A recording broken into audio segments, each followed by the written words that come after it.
Are you a current or future physician assistant wanting to learn more about finances? Then join me on this journey to become a PA the FI way. Hi, my name is Kat, and I'm a practicing certified physician assistant who will be your host. It took me 5 years after I started practicing medicine as a PA to thoroughly dive into my personal finances after I discovered the concept of financial independence. I want to use what I have learned to help you avoid some of the financial mistakes that I have made while sharing some of the financial wins that I have had along the way. Join me as we discuss financial strategies to guide you to becoming a physician assistant on the way to financial independence.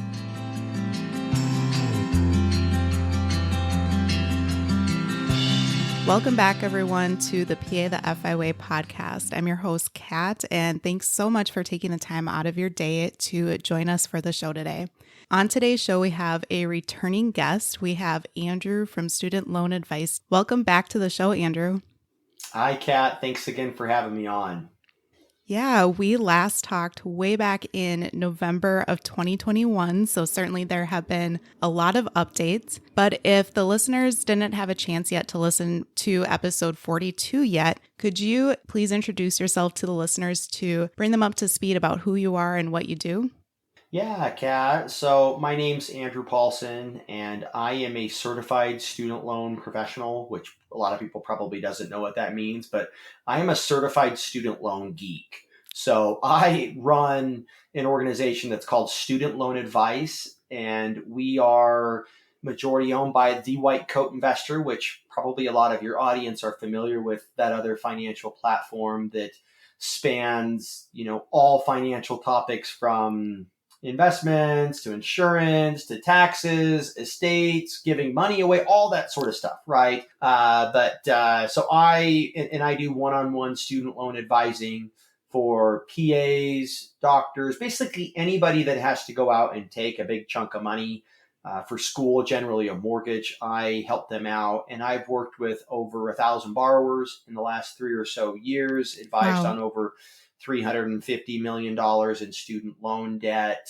And yeah, so really, I love getting to work at the intersection of finance with healthcare professionals and student loans. My wife is a newborn ICU nurse. My brother is in his intern year in ophthalmology, and just so happens I'm kind of the finance guy. So that's kind of how this all came about, where I was able to set up really kind of a not financial advising, but really financial coaching service that helps out PAs and really anybody that has a bunch of loans to figure out, how do I best navigate this, whether it's PSLF or it's refinancing or, just overall helping them navigate the tricky and nuanced loan system.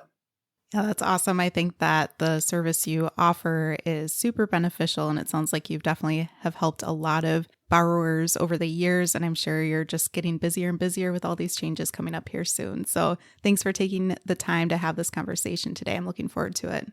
The first question that I have is that there have been a lot of updates and discussions of possible student loan changes since we last talked. Could you provide a brief overview about what some of those changes and updates have been over the past couple of years? Yeah, I think one of the very first ones that I want to make mention of is something that is ending here in October, and that is the student loan pause.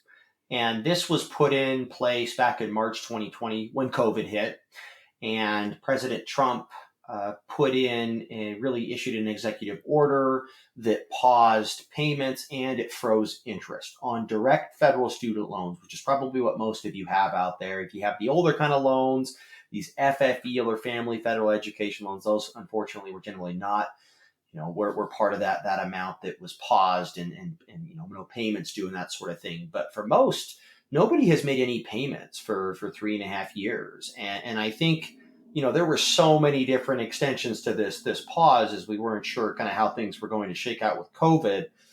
And I think at the time when we chatted about 2 years ago, I think payments were going to start in like January of 2022. I lost track because after President Trump paused them and then President Biden was inaugurated and brought into the White House, there's been about 7 or 8 more extensions to that student loan pause. But this is coming to an end now, and interest starts in September, which is very soon, and also payments start in October. For the first time for many people in 3.5 years. So that's one of the big things. We are moving out of the student loan pause era back into repayment. Another thing is that interest rates have changed significantly. Many of you out there that are looking to refinance when now that you're moving into repayment, or if you're a freshly, new graduate, or maybe you're graduating soon, or you're even thinking about refinancing perhaps when you graduate, which is just privatizing your loans. Interest rates are not what they once were, where you borrow 6-7% for PA school these days, and if you were to privatize, you could go down to 1.5 or 2, was historically how this was. Even, probably around the time, 2 years ago, maybe a year and a half ago we met, but now it's like 5.5 or 6%. So interest rates have significantly increased. And of course, if any of you are out there looking at homes, you're like, duh, I already know this. It's 7% or 7.5% on a 30-year mortgage. Well, student loan interest rates are also tied into a similar benchmark, really the Federal Reserve, this big central bank that dictates how interest rates go up and go down. So that's another big one. And then I think, there's also been a lot of talk about student loan forgiveness. And there was a huge Supreme Court case that I think a lot of people, even those that don't have student loans, followed, where President Biden was trying to forgive up to $20,000 for borrowers all across the nation. And this was struck down by the Supreme Court about 2, maybe 3 months ago now. That, what it did is it just really put an end to that, the $10,000 to $20,000 that was going to be forgiven for basically any borrower making below 125 if you're single, or 250 if you were married. And there will be more iterations of that, but I just don't know if they're going to engender enough support, bipartisan support there, as we've already seen. We do have, this isn't a political discussion, right? But there is, both sides of the aisle, I think, feel differently about a lot of these student loan matters. And in order for stuff to really change, there has to be some consensus. And then I would say maybe kind of putting a cherry on top is there is a new repayment program that I know we'll talk about a little later today that's called Saving on a Valuable Education, or SAVE. And it's become, not the de facto repayment program for those that are new graduates, but it's definitely something that does merit a lot of consideration for those of you that are interested in income-driven repayment or loan forgiveness programs, that sort of stuff. Sure. Well, thanks for bringing us up to speed over the past couple of years here. I know that was a lot to cover. And as you touched on, it appears at this time that student loans will not be forgiven. And like you said, interest starts soon coming up, as well as repayments are due soon too. So a lot of PAs and other healthcare providers have not been making payments on their student loans over the past almost 3 years or so, or 3.5 years, as you mentioned. But what are the things that some of those who have paused their student loan payments should start doing? What type of information do they need to start gathering, and what steps do they need to take coming up here? Yeah, the first thing you want to do is set up a budget for monthly payments, right? And hopefully a lot of you have already been doing this, and you've just kind of gotten into, you have muscle memory that you're the $500 or the $1,000 monthly payment that perhaps you were making before they paused everything. You've started to do that, where you're putting it in a high yield savings account, and maybe you're going to make a lump sum into your loan. So that's the first thing. Is number one is make sure that you now are carving out a portion of your monthly budget to go to that student loan, because we are moving out of the student loan pause era into repayment. So that's the first thing. I think the second thing is you should decide if you need to refinance any of your student loans. Many of you may have had to take out private student loans in the past because it was, you were moving after you graduated from school and you needed a little bit of money to get to that next job, or maybe you even had to take out loans in undergrad that were private because they have different caps on how much you can borrow in undergrad. Of course, at the graduate level, most of you, practitioners, there was really no threshold on how high you can borrow, which can be a Sure. little bit scary. So that's the second one, is look to see if you should refinance your student loans. If you have private student loans, you should definitely look into it. If you've got federal, this is where, I think a lot of people should be considering a loan forgiveness option. And it's because, the average PA is coming out with $120,000 in student loans. And if your income is pretty similar to your debt, there are some options in public service and income driven plans that can really help to bring down the overall cost of your loans. And what it can end up doing is it can really be about 30 or 40 cents on the dollar that you end up paying over a decade if you decide that you want to take a job in public service, nonprofit hospital, 501c3, something to that effect. So I think that's another big one, is consider a loan forgiveness option, because then that kind of helps you decide whether you should, be making a large payment, or perhaps you should be making a payment that is income driven, that's perhaps about 10% of your income per month.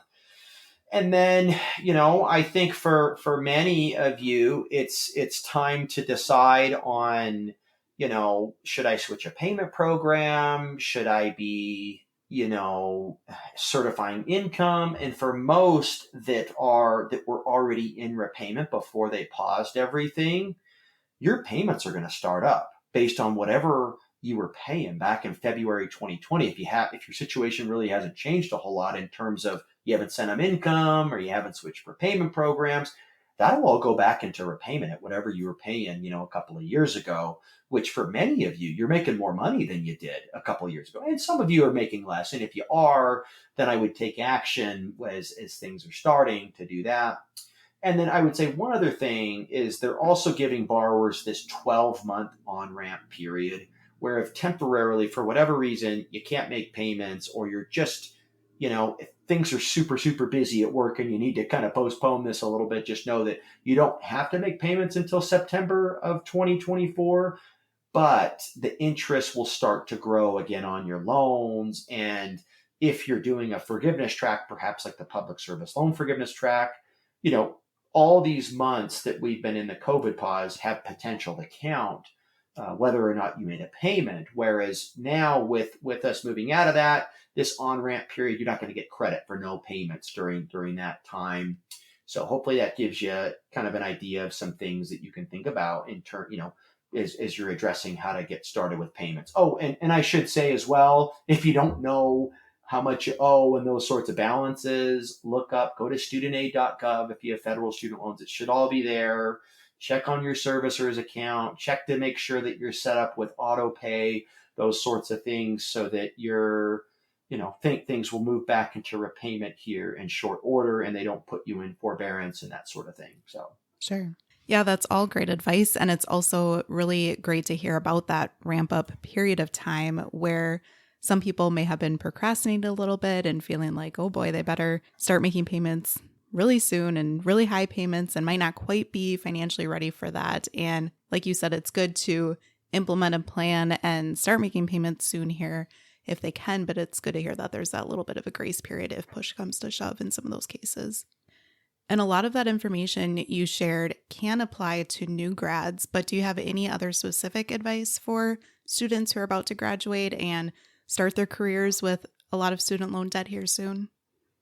yeah, I think that when you're a new graduate, if you're going to do a residency program, or if you're just going right into practice, into full-time work and don't have to train, when you're a new graduate, it's usually the most tricky time, I think, when you're figuring out payment, because you're probably getting your first job. Maybe you're moving. Maybe there's life events happening where you're starting your family or you're getting married. I mean, there's all these sorts of things that I think are kind of all held in suspense until we get done with our programs, right? Yeah. And I think one of the number one things that you'll want to do when you're a new graduate is, regardless of whether or not you do a loan forgiveness track or you do one of the income driven plans, you should definitely consolidate your federal student loans. And what this does is your loans will automatically enter what's called grace period when you graduate. And they give you this 6-month runway where you can pick your repayment program and get your job and that sort of thing.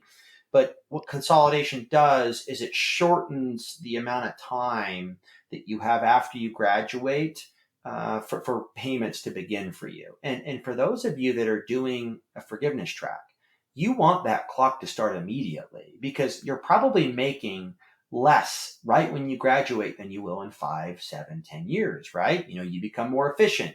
Maybe, they have a lot higher demand for, PAs or, those in medicine in a couple years time, or perhaps you move to an area where they, I don't know, income changes, but that's a big one is to consolidate. And what that also does is it helps you to pick a repayment program. And then I think some of those other things that we talked about is if you're not sure on what you want to do overall with your student loans quite yet, enroll into an income driven repayment program.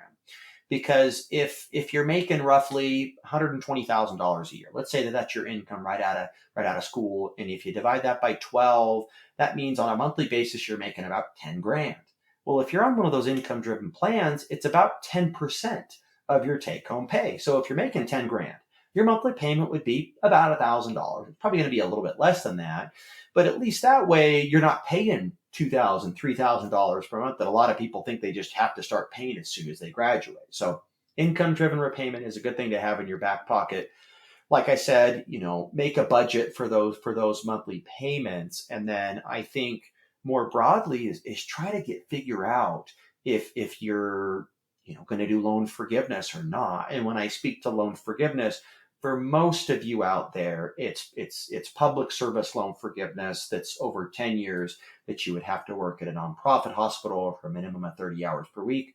And there are some alternatives to that, but I usually see most PAs will do public service loan forgiveness, or perhaps they'll take more of an aggressive pay down plan and just refinance them and pay them off maybe 5 years out of PA school. So Yeah, and speaking of PSLF, since it was recently announced that student loans won't be forgiven, there were a lot of announcements about changes to repayment plans and loan forgiveness options such as PSLF. So could you share what some of those changes specifically to PSLF have been?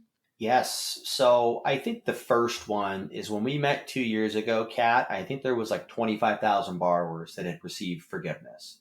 So it was one of those things where we were really in the early days of borrowers that had checked all the boxes, that had, done everything that they needed to qualify, and there was just very few that had gotten there.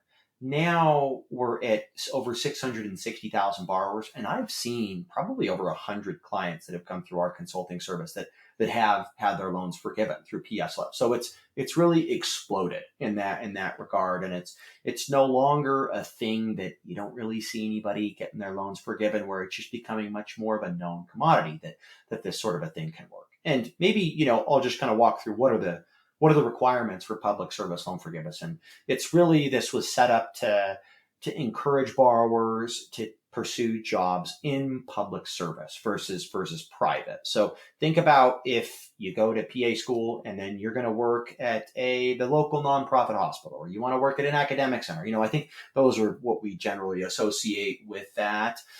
As compared to working in private practice, right? Or perhaps doing telemedicine, like yourself, right? Generally, those sorts of roles are not nonprofit. It's more private enterprise, right? So with public service loan forgiveness, there's 4 rules. And the first rule is you have to be working at a qualifying institution. That's a non-for-profit or a 501c3, whether it's as a clinician or, any nonprofit. Number 2, you have to be on an income-driven plan. That's one of those about which, there's like 4 of them now, but really for most of you, it's a decision between the SAVE program or the PAY program. And I feel like a lot of people will just go into the SAVE program now because it's become more of the de facto option for most borrowers. The third requirement, and this is one that has changed, is the employment requirement used to be full-time. Or if you weren't working full-time at one employer, you had to have 2 jobs that qualified. So it made it kind of muddy. In the past, it was like a minimum of 30 hours between the 2 of those. But now it is a flat 30 hours per week in order for you to qualify, yourself for the public service loan forgiveness track. which opens up a lot more flexibility for many people that are like, hey, what if you want to work 312s and you don't want to just work 40, 50 hours, right? And you want to have a little more flexibility. Maybe you have some other things that you want to do outside of work, family and passions of, that you have, right? That we've talked about some of the things that we like to do, right, Kat? Outdoors. And so that's a big, big change that's really applicable for a lot of people. And then another one that hasn't changed is you have to have the right kind of loans. You need to have direct federal student loans. And, so I think the big changes here are that it's a flat 30 hours per week for employment, and the fact that we've now seen, over 500,000 borrowers that have now had their loans discharged. So.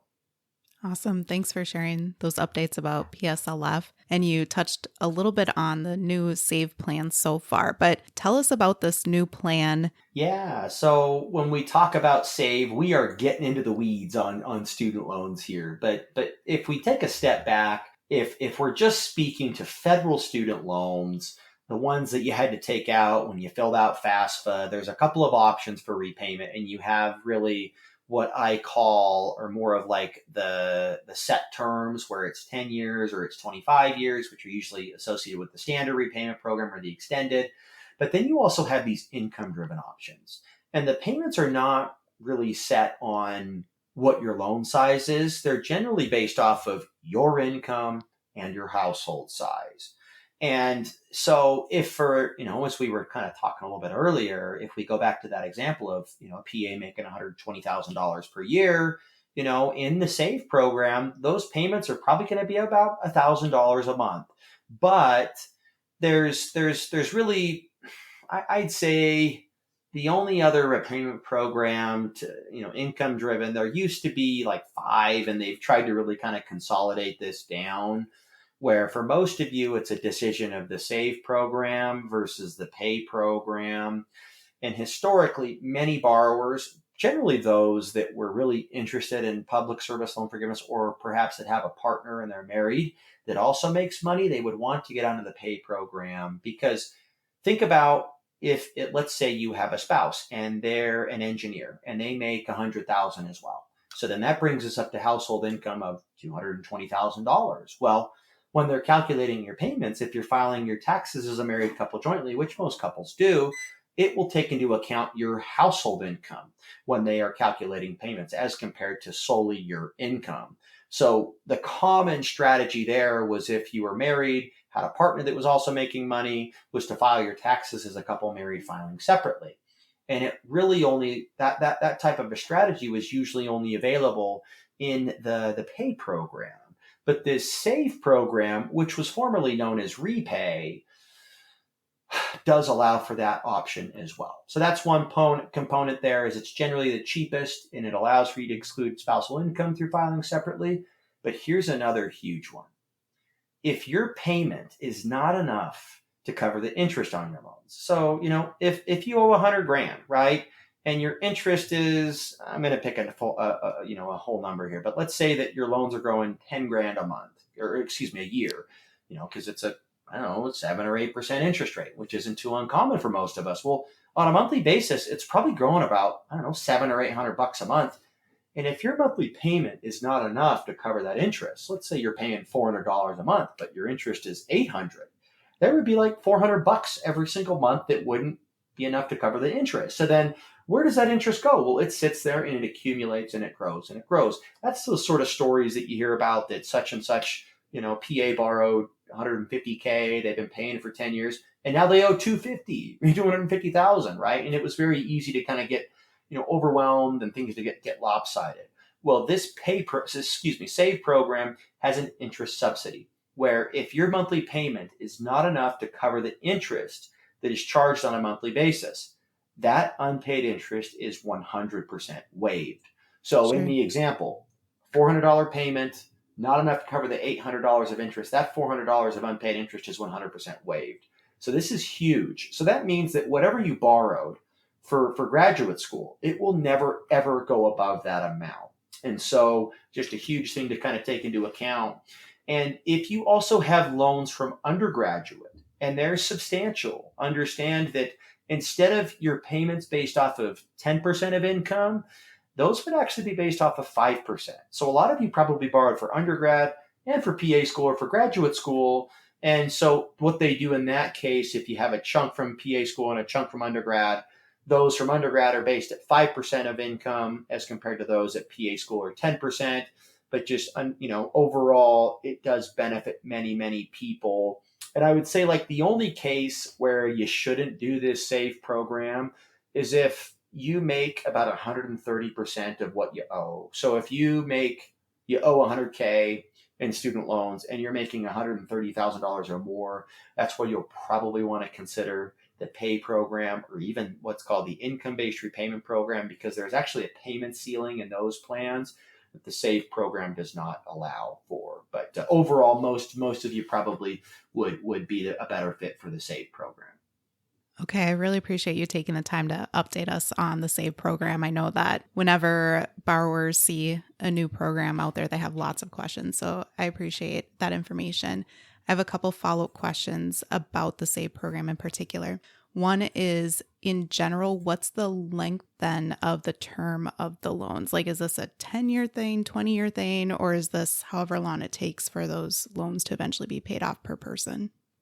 Yeah, and it really depends on what you do for work after school. If you're going to work in private practice, you're working telemedicine, or generally what you're going to look at is income driven repayment would be about 25 years that you would be in repayment. But I would only recommend those people who are in private to do income driven repayment over the long run if your debt is 2 times or 3 times greater than your income or more. So if you have 300K in income and in student loan debt, and you owe and you're making $100,000 per year, and income's going to stay consistent, and you're not going to take a job in nonprofit or an academic center for whatever reason, then that's definitely where you'll want to look to that taxable forgiveness track. That is over 25 years. It's a little bit different from public service loan forgiveness in that it's 25 years instead of 10 years of payments. It doesn't matter where you work or how much you work. So it's more flexible, but it also has the stipulation that whatever your balance is after 25 years of payments, that balance that you owe at the end is taxed.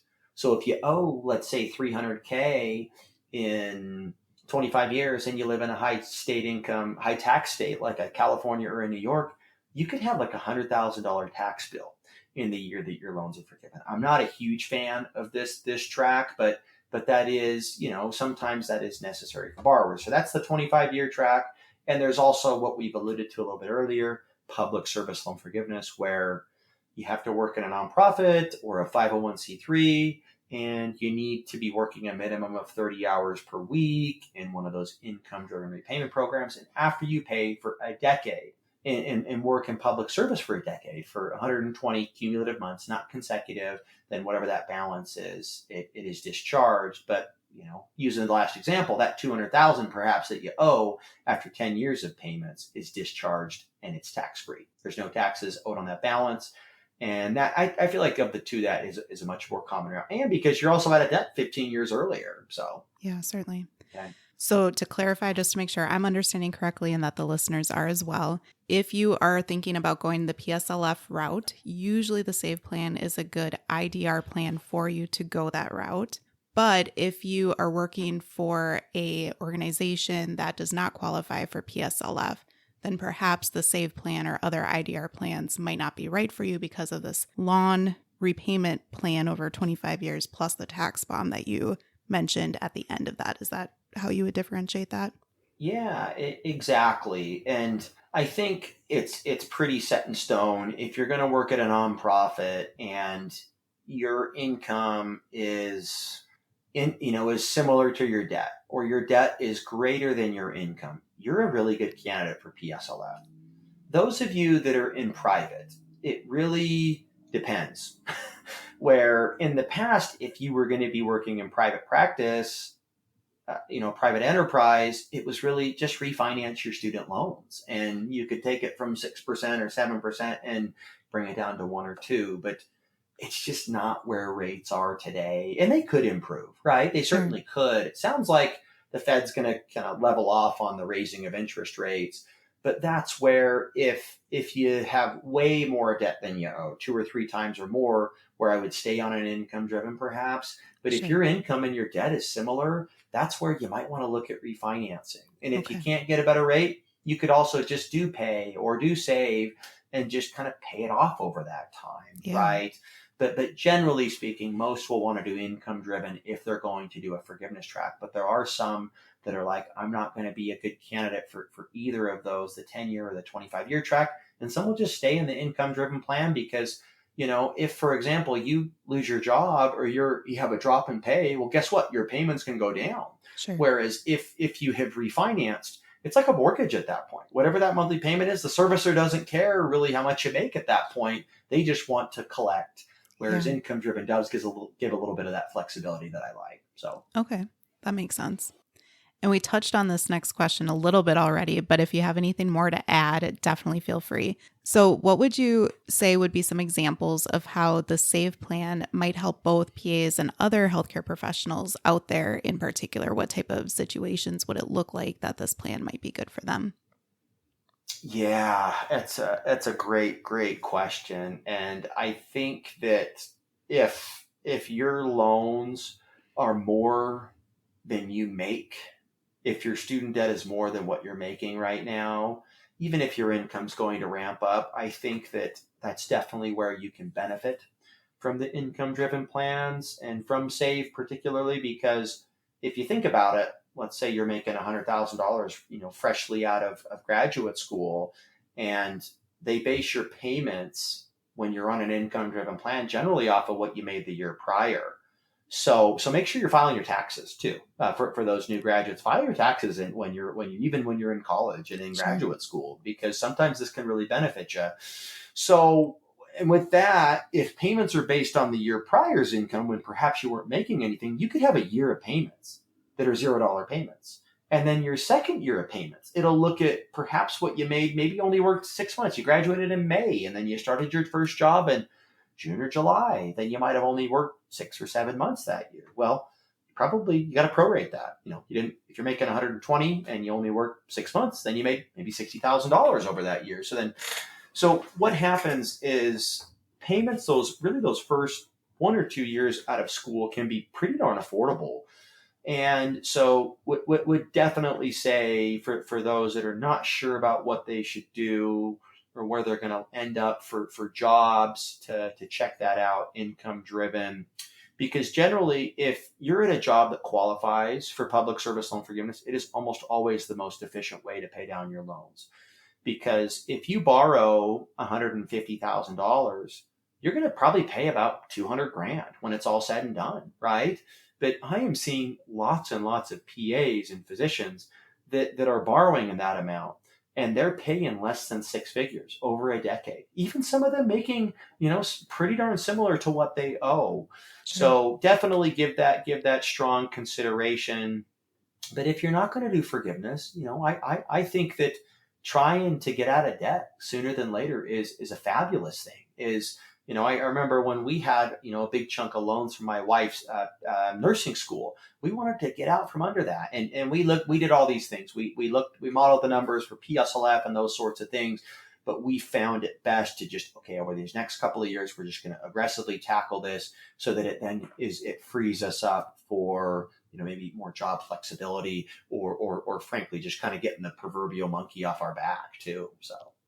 Yeah, and that is a great point and leads me into the next point of discussion that I want to have with you. There are generally two ways of looking at paying off student loans. One is to pay it off quickly and aggressively over time and get it done with, and the other is to pay less or pay as little as possible over a course of longer period of time. Let's say a new grad PA or other healthcare professional graduates from school and they aren't exactly sure. They're like, well, maybe I could see myself in a PSLF type of program and work for an organization that's a nonprofit that qualifies. Or maybe I would be open to private practice, and they could see themselves going either way. Which way would you suggest do you feel like is the best way to pay off student loan debt? Or do you feel like that there's lots of pros and cons and risks and benefits to consider depending on the person's situation? Oh gosh, Kat, that's such a good question. It it is very nuanced because everybody's situation is going to be different in that regard, whether you see yourself working a regular 40-hour schedule, or maybe it's, hey, for a couple of years, I'm going to work per diem, or I'm going to work, some more kind of temporary type stuff, right? Or maybe I'm going to stay at home for a year with family for kids or something. I think that the best way to kind of measure this, if we're trying to think about this from a number side of things, is how much do you owe? And how much do you owe when compared to your debt? Because if you don't have that much in loans, if you only borrowed 50K for PA school, I just knocked that out in a few years. There's no reason to do that 10-year PSLF, right? But if you owe 200 or 250, right, you had to, move and go to, a program that is not cheap, which many do, right? And you don't have a ton of money perhaps saved up after you finished undergrad. You just jumped right into it, which many have, and you had to take out money to borrow to live as well. I think that's where I would definitely be more inclined to pursuing one of those forgiveness tracks, because there's a lot of you that are probably like, wow, I owe more than I'm ever going to make, or maybe more than I really ever want to make. And that's where I think you should give more consideration to a forgiveness option, just because it's becoming much more of a thing that works, that can help. Because if think about that money, that if you're just putting this into your student loans, and perhaps you have to pay $200,000 over 10 years, right? Because you borrowed 150. Well, what if you only had to pay 100? And what if that other 100K is put into a home, or it's put into retirement? And because I think it's so important for many healthcare professionals to really get as quick of a start as you can, because a lot of your friends that did accounting and did engineering, they're 21 and they're making six figures right away, right? And a lot of them probably didn't have to borrow quite as much as you have, right? So I think that if you can get the overall is, if you can get educated on how these programs work, then you can tailor it to your situation, whether you fit, because most fit in those two buckets, right? Where you pay it off quickly, or you do PSLF. But I know there is sometimes a little bit nuance to those two different tracks. So. Yeah, I agree. I think that there's so many individual things to consider, and you have to decide what looks best for you in your current situation, but also where you can see yourself over the course of the next decade too, if you feel like you are interested in PSLF, because a decade is a long time to commit to, whether one organization or another organization that qualifies for PSLF.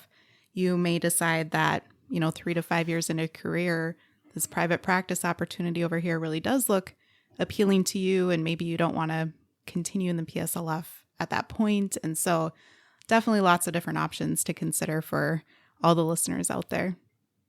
And Kat, maybe one other point that you reminded me of is that once you hit your 10 years, if for example you were going to drop work hours, or you were going to move into private practice, that is totally fine, right? Just because you take a job in public service, because hey, this is going to really benefit you for PSLF, and it's not the only reason why most will do it, but it's one of those factors that you look at, right? Of course, job fit and good pay, and a good schedule. Maybe you don't have to do a ton of call or whatever. So I think that with that being said, I just understand that it doesn't have to be forever that you stay in that. Maybe some people, they just find out that they love working at a job that just so happens it qualifies, and things just fall in place where they want to live, and the flexibility that they want, but understand that there is some I see a lot of people that will stick around in an environment that qualifies, and then they'll do something else. Or even sometimes I'll see some that have set it up in a way that they have their job that qualifies for PSLF, and then on the side they're doing something else. They're doing they're working per diem, or they're doing, telemedicine or something else. So you can kind of mix and match this. That it doesn't just have to be all one thing or the other. I have seen some that can bounce. Of course, that means you're not working 30 hours. You're probably working 40 or maybe a little more than that. So, but just understand there's quite a bit of option and nuance to this. So Awesome. Well, thanks for sharing all that information. And would you tell us a little bit more about your company, Student Loan Advice, if the listeners aren't familiar with it?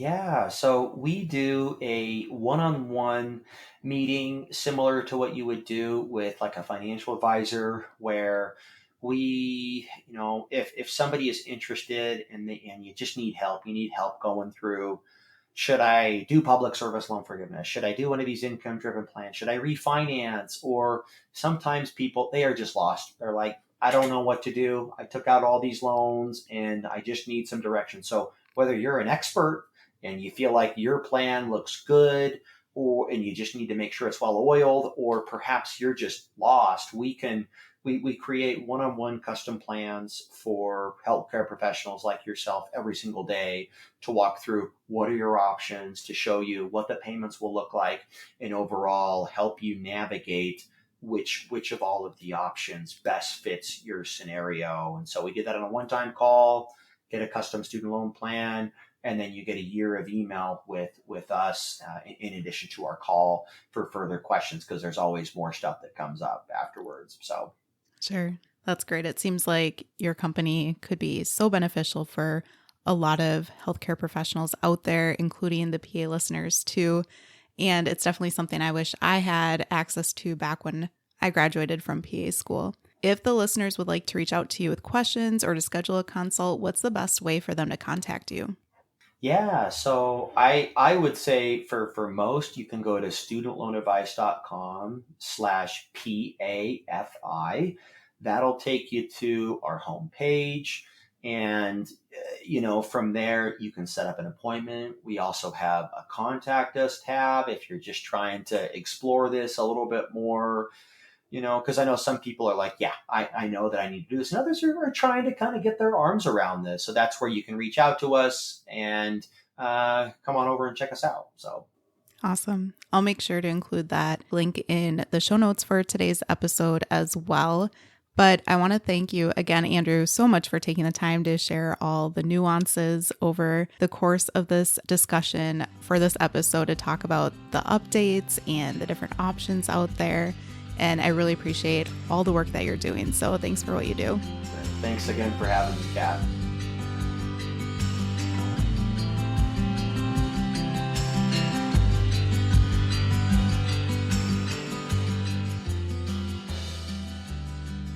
Thank you for tuning in, and I hope that you decide to continue to join me along this journey of becoming a PA the FI way. Please take a moment to press the subscribe button on the platform that you are listening to this on, but more importantly, consider sharing with another current or future PA that could benefit from the information that we reviewed in this episode. Take care and have a great rest of your day. Until next time.